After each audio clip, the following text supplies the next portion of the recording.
c'est pour ça que Doctor Who est la meilleure série. Qu'est-ce que...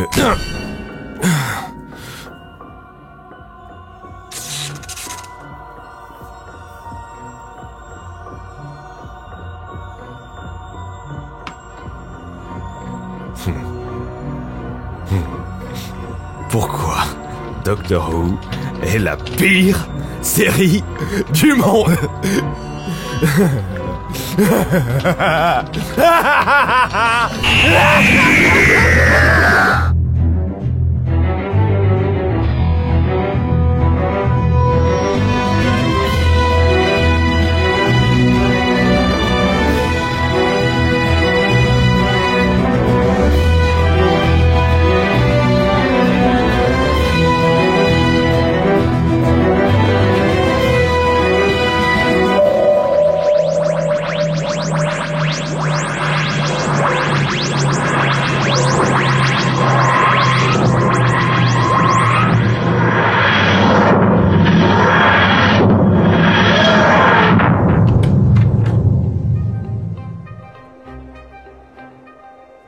Vous allez voir, Philistine, les plages de la planète Gabraxor sont l'une des 7 merveilles de la constellation du Cygne. C'est étrange, docteur, la planète Gabraxor ressemble à s'y méprendre à une campagne française de notre époque. C'est bien la première fois que ça m'arrive. C'est la première fois que le TARDIS ne vous amène pas là où vous le souhaitez. Non, c'est la première fois que lorsque le TARDIS ne m'amène pas où je souhaite, je n'arrive pas à Londres. Bon, on va faire un nouvel essai.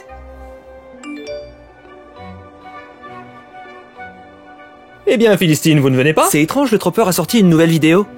Le qui? C'est un vidéaste, mais je pensais qu'il aimait Doctor Who. Docteur qui? Cet automne, nous célébrons les 60 ans de la série britannique Doctor Who. En effet, c'est le 23 novembre 1963 qu'est diffusé le tout premier épisode d'une série de science-fiction à portée éducative dans laquelle 2 professeurs, Ian et Barbara, suivent une de leurs élèves, Suzanne, après les cours et découvrent le vaisseau de son grand-père, le Docteur. On dirait que ça parle de vous? Non, ça c'est le Docteur britannique de la BBC. Moi je suis une version alternative d'un univers où c'est l'ORTF qui a créé la série. Ma première incarnation était jouée par De Funès.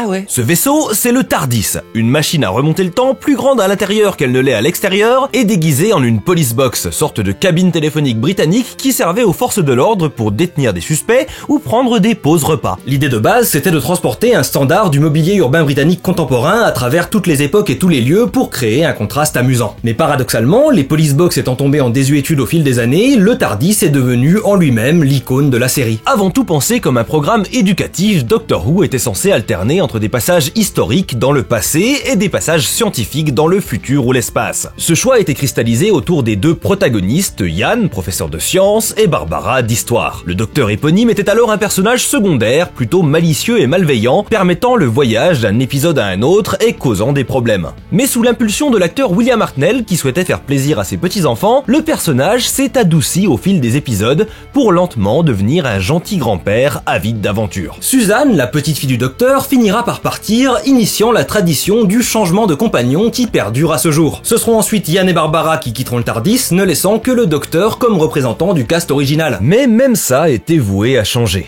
La santé défaillante de William Hartnell ne lui permettait en effet plus d'apprendre ses textes et la série semblait partir pour se terminer après 3 saisons. Mais au vu de son succès auprès du public, les showrunners ont décidé de faire quelque chose qui aurait très bien pu être un fiasco total, mais qui entrera dans l'histoire de la série et de la culture populaire. À la fin du serial The 10th Planet, un docteur très affaibli perd conscience, puis se réveille avec un tout nouveau visage, celui de Patrick Troughton. Le mien c'était Yves Montand. Rien que ça. À quoi bon être dans une réalité alternative si on ne peut pas prendre les plus grands noms? La mayonnaise va prendre et Troughton devient donc le 2e docteur, une version plus jeune, plus aventureuse, mais aussi plus douce, plus cool. De vieil aristocrate, le docteur devient une sorte de clochard de l'espace, inspiré des Beatles, et la série peut continuer, laissant peu à peu place à de nouveaux compagnons. Malheureusement, la majorité des épisodes de cette période, et surtout ceux du 2e docteur, ont été perdus. Afin de faire des économies de pellicule qui coûtaient cher, la BBC a en effet réenregistré par-dessus un grand nombre d'épisodes. Ainsi, tout un pan de l'histoire de Doctor Who est aujourd'hui disparu, ne laissant derrière que des enregistrements de l'audio des épisodes agrémentés de photos de tournage diffusées dans la presse ou même d'animations à la qualité discutable. Et c'est tant mieux. Tant mieux qu'on soit débarrassé de cette bouillie enfantine aux effets spéciaux misérables. Si ça n'en tenait qu'à moi, on aurait dû tout cramer et laisser cette série disparaître. Eh bah dites donc, il est pas très bienveillant ce TikToker. Quelque chose cloche, c'est pas son genre. Il peut être consensuel, démago, hypocrite ou incapable de faire le point dans ses vidéos, mais Il est jamais méchant comme ça. La célébrité peut parfois monter à la tête. Quoi? Il est pas célèbre, il fait des vidéos sur YouTube. Malheureusement, malgré l'important coup d'un feuilleton dont chaque série d'épisodes se passe dans un lieu et une époque différente, avec des décors et des acteurs secondaires différents, la BBC trouve un moyen de la continuer tout en limitant son budget. Ainsi, en 1969, Doctor Who passe à la couleur, mais change également de genre. Fini les aventures à travers le cosmos, le TARDIS est rendu impilotable par les Seigneurs du Temps et forcé de rester sur Terre dans les années 70-80. À peu près. Les aventures tournent donc autour d'UNIT, une institution militaire des Nations Unies spécialisée dans les menaces extraterrestres, et la série se teinte d'une ambiance à la James Bond. On découvrira d'ailleurs que l'interprète du 3e Docteur, Jon Pertwee, avait servi comme espion durant la guerre et était l'une des véritables inspirations de Ian Fleming pour son personnage de 007. C'était qui le 3e Docteur de la version RTF? Belmondo. Il était peut-être pas espion, mais c'était un syndicaliste. C'est un autre type de héros. C'est quand il est coincé sur Terre que, pour les showrunners, le Docteur commence à avoir besoin d'une némésis. Il se décide donc à créer un Moriarty à son Sherlock, et c'est ainsi qu'apparaît le meilleur personnage de la série, si ce n'est le seul qui compte, le Maître. Et vous devez lui obéir. Je crois que vous avez raison, Philistine. Quelque chose cloche. Docteur? Ok, j'ai la localisation spatiale et temporelle du tournage de cette vidéo. Au TARDIS. On va rencontrer le Tropper? Oui, bon, ça vaut pas Belmondo, mais j'ai un mauvais pressentiment. Si je ne les ai pas mentionnés jusqu'ici, il ne faut pas oublier que les méchants de Doctor Who font le cœur de la série. En effet, le premier serial, au temps des Hommes des Cavernes, avait connu un succès mitigé, et c'est le suivant qui cimentera Doctor Who dans la culture populaire britannique, Dalek. Les aliens exterminateurs sont au moins aussi iconiques que le TARDIS ou le tournevis Sonic. Ces créatures visqueuses et dégoûtantes qui s'enferment dans des tanks personnels pour détruire tout ce qui ne leur ressemble pas sont une allégorie très transparente du nazisme. Leur xénophobie, leur violence, leur haine vont rapidement en faire un miroir du Docteur qui deviendra, en réponse, ouvert à tous, pacifiste et débordant d'amour et de curiosité de l'autre. Ce sont les fascistes qui donnent naissance aux plus british des antifas. La dernière aventure du premier Docteur voit apparaître une autre espèce antagoniste culte, les Cybermen. Une espèce anthropoïde qui a choisi la voie du transhumanisme au détriment de tout ce qui fait l'humain et cherchant à convertir toutes les espèces intelligentes en Cybermen. Ils considèrent que les émotions sont un poids dont il faut libérer les formes de vie organiques pour devenir des êtres mécaniques de raison pure. On peut y voir une critique du communisme soviétique visant à effacer toute différence au nom de l'égalité et du progrès. Quant au premier antagoniste récurrent qui ne sera pas une race d'aliens mais un véritable personnage, c'est le Maître. Initialement interprété par Roger Delgado, cet ami d'enfance du Docteur est censé être son égal intellectuel, mais son opposé moral. Il se sert de sa supériorité sur les humains pour faire avancer ses propres intérêts et n'hésite pas à utiliser la violence s'il le faut. C'est également à cette époque que la série se penche plus sur les origines mystérieuses du Docteur. Le dernier épisode du 2e Docteur nous révèle le nom de son espèce, les Seigneurs du Temps, et l'une des premières choses que l'on apprend sur le 3e, c'est qu'il possède 2 cœurs. Avec le Maître, on découvre un autre Seigneur du Temps renégat qui possède son propre TARDIS et est capable de rivaliser avec le Docteur aussi bien intellectuellement que physiquement. Durant toute sa première saison, il est l'antagoniste de chaque épisode et on creuse ainsi sa relation avec le Docteur. L'idée de base étant qu'il aurait un arc de rédemption lui permettant de se sacrifier dans le final de la saison suivante pour sauver son ennemi juré. Malheureusement, Roger Delgado décédera avant que cette scène ne soit tournée et le personnage du Maître lui survivra. Le Maître survivra. C'est pas vrai. Allez Titine, tu peux le faire. Qu'est-ce qui se passe, Docteur? Le Maître a dû se servir de son TARDIS pour brouiller les signaux temporels. J'arrive pas à atterrir. C'est quoi des signaux temporels et comment on peut les brouiller? Eh bien c'est très simple, il s'agit de... En 1973, la série fête ses 10 ans, et pour l'occasion, un serial est diffusé, Les 3 Docteurs. Patrick Troughton revient pour donner la réplique à Jon Pertwee et William Hartnell, très affaibli par sa maladie, intervient de façon épisodique pour conseiller ses successeurs. Cet épisode multidocteur se termine en rendant la capacité au Docteur de piloter le TARDIS. Ainsi, l'ère d'espionnage coincé sur Terre se termine. Le Docteur rencontrera la journaliste Sarah Jane Smith avec laquelle il voyagera quelques temps jusqu'à ce qu'une forte dose de radiation ne le pousse à se régénérer. C'est d'ailleurs là que le terme de régénération est employé pour la première fois. Avant ça, on parlait du changement de corps du Docteur. Mais fortement inspiré par la philosophie bouddhiste, le showrunner Barry Letts se posera les bases essentielles au concept de régénération dans la série. C'est ainsi qu'arrive celui qui sera pendant longtemps considéré comme le Docteur quintessentiel, le 4e Docteur, interprété par Tom Baker.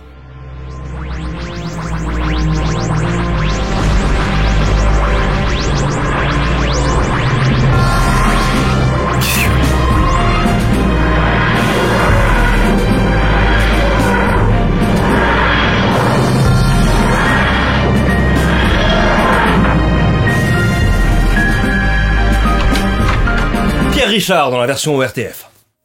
Vous êtes qui? Exactement. Pardon?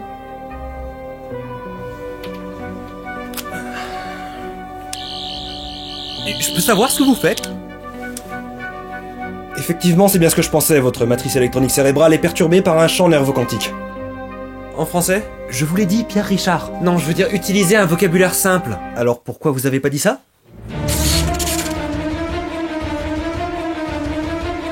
Ah! Docteur! Ça va aller. Il est mort.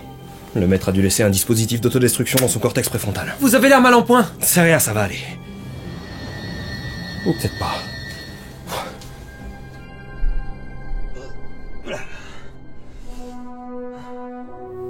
Intéressant. Quoi? Apparemment, le Trooper avait déjà tourné une série de vidéos sur Doctor Who, sans doute avant que le maître ne l'hypnotise. Vous êtes en train de mourir, c'est vraiment le moment de regarder des vidéos YouTube? Oui? Ok. Voyons voir.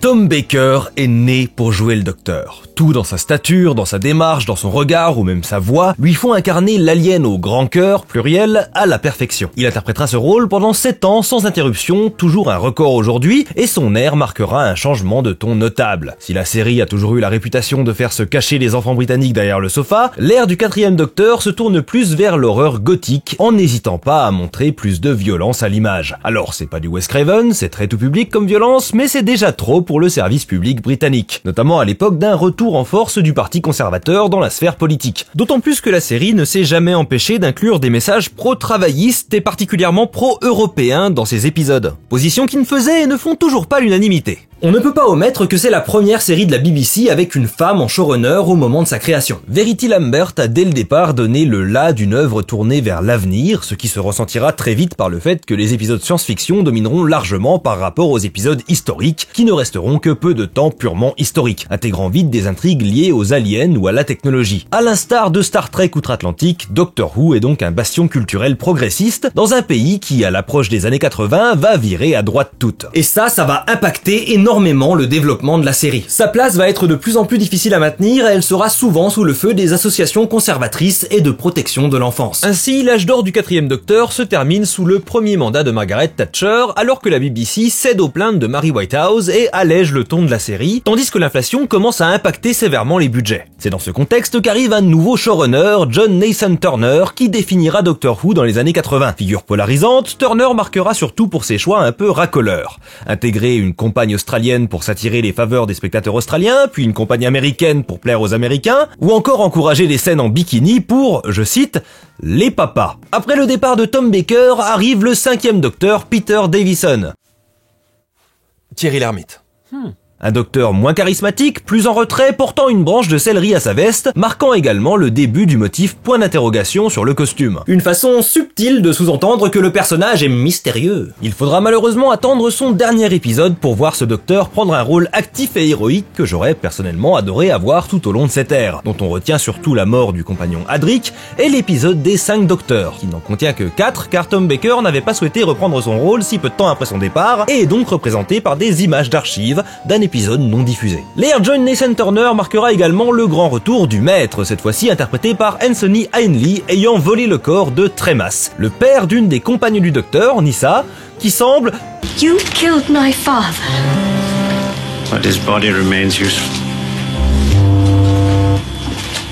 assez peu affecté par ce fait. On est bien placé dans le top des gâchis scénaristiques. Mais bref, le 5e Docteur se régénère dans une scène qui pense encore une fois à plaire au papa, et arrive le 6e Docteur, Colin Baker. Aucun rapport. Checky Cario. Et croyez-le ou non, ce n'est pas son costume qui lui causera le plus de soucis. On est alors en pleine administration Thatcher et la BBC est désormais décidée à tuer Doctor Who. Il y a 3 coupables. Peter Cregin, sur qui repose la décision, Jonathan Powell, responsable des fictions télévisées à la BBC, qui a une très basse estime de Doctor Who, mais surtout un profond mépris pour John Nathan Turner, à propos de qui il a déclaré « Franchement, qu'il aille se faire foutre ou qu'il crève ». Et finalement, Michael Grade, contrôleur de BBC One et futur père à vie du parti conservateur, qui de son propre aveu détestait Doctor Who et ne trouvait aucun intérêt à la science-fiction. À partir de 1985, ces deux derniers vont très activement agir en coulisses pour que le premier mette un terme à la série, dont, il faut l'admettre, les audiences sont en chute libre. Turner fera de son mieux pour maintenir la série. Suite à un hiatus forcé, il essaiera de recréer l'engouement à l'aide d'une saison événement, Trial of the Time Lord, où le Docteur est jugé pour ses crimes par les Seigneurs du Temps. Une analogie très transparente de la situation de la série, alors soumise au jugement de la BBC. Les décisionnaires finiront par renvoyer Colin Baker en lui imputant les chutes d'audience. Ils lui proposeront un dernier serial pour sa régénération, ce qu'il refusera, demandant une saison complète avant son départ. La BBC ne lui répondra jamais. C'est donc affublé d'une perruque que le nouvel interprète se régénère de dos en 7ème Docteur, l'acteur écossais Sylvester McCoy. François Cluzet. Lui aussi, il a dû mettre une perruque et filmer sa régénération de dos ? Oui, mais avec classe. Ce 7ème Docteur se caractérise alors par une personnalité plus sombre et manipulatrice et l'annonce de révélations sur les origines du personnage, créant un véritable engouement autour du mystère. Mais en 1989, la BBC obtient finalement ce qu'elle cherchait depuis tout ce temps. Le dernier serial de Doctor Who, Survival, est diffusé, et en dernier recours, une réplique est enregistrée en post-production sur le plan final pour sous-entendre que les aventures du Docteur continuent malgré la fin de la série. Et c'est fini. Doctor Who restera un produit de la deuxième moitié du XXe siècle, témoin des décennies de libération et d'ambition progressiste ayant précédé la révolution néolibérale de Thatcher et Reagan, à laquelle elle n'aura pas survécu. Quoi ? Un peu comme l'Union Européenne, dont nous avons été heureusement libérés par nos maîtres britanniques à la fin des années 90, quand la grande ministre a créé le Commonwealth d'Europe et du Proche-Orient dans lequel nous vivons tous aujourd'hui. Quoi ? Gloire au Commonwealth! Mort aux traîtres syndicalistes! Vive le marché libre! Quoi ? Quel retournement de situation, c'était Trooper Who sur TTC One. Juste après, on se retrouve avec la météo. Si vous n'avez jamais regardé la télé britannique, vous ne comprenez absolument pas la référence que je suis en train de faire. Mais ils ont ce délire d'avoir un annonceur qui parle par-dessus le générique de fin des séries. Et ça m'éclate à chaque fois, donc je vais le faire aussi sur les 5 épisodes de la série. Oui, il y aura 5 épisodes. Merci à Morgan Ovlenko, Pouillot, Arnaud, Billy, Radi, Laetitia, Femto, Maïwen R, le maître du Doliprane, Fly Lupus, Eddie Rockmer, Samy Langignon, Elayan, Manuel, Aigolius, P. Le Gaulois, Kevin de Namur, Emma Ben Naïm et Arthur Burger. Ou Burger, je suis désolé, je sais pas comment ton nom se prononce. Roper, out!